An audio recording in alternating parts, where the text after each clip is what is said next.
It was the third day on the trail for Yolanda.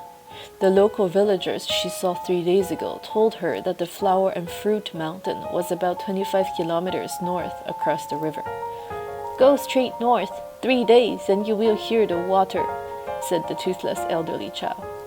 "The water curtain falls?" Yolanda could barely contain her excitement. "That's right," Chow replied, nodding. "But be careful, monkeys are smart." Yolanda acknowledged Chow's warning and went to spend her last night at the Yangs, who generously hosted her not only for free, but offering her the best of their early fall harvest. Grateful, Yolanda gave her hosts the last of her hand creams she had brought from overseas. She wouldn't need them anymore as she was approaching the end of her journey. Now, 3 days later, she was pressing on in the dense alpine forest. Strange rocks, stranger trees, and the strangest mountains surrounded her.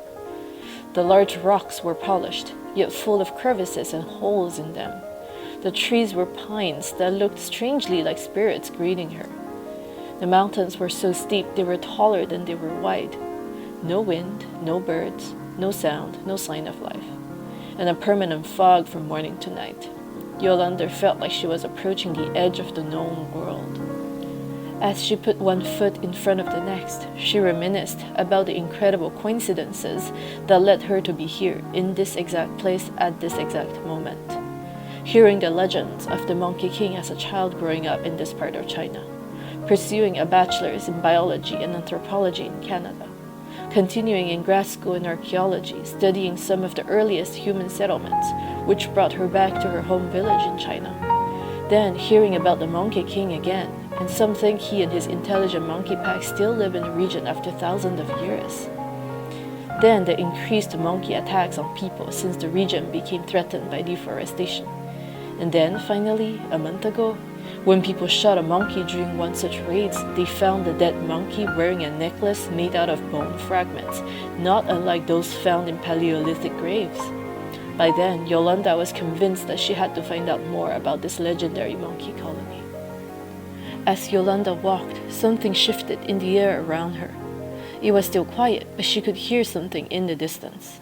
She rushed forward, and a few minutes later, the sound of a waterfall was unmistakable. Yolanda felt a shiver through her spine. She was more excited than she thought she'd be, though equally full of trepidation.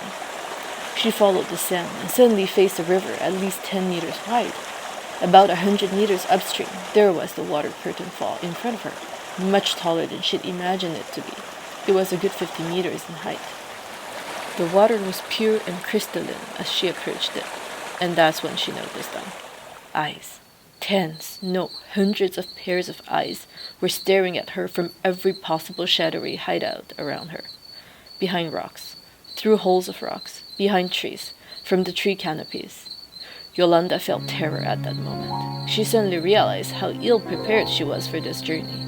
She was used to human and primate remains, but the living colony? She had no idea what to do.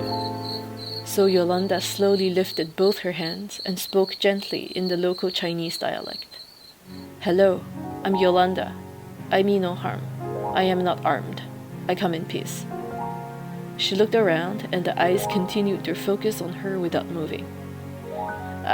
I wish to speak to your leader," Yolanda continued, her voice shaking a little.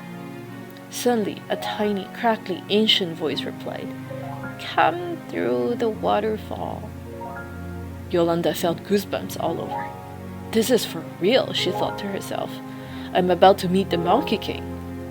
She walked towards the waterfall, more majestic and loud than ever as she approached. She reached the bottom of the fall, where the water was very shallow, and walked right through the water curtain and disappeared behind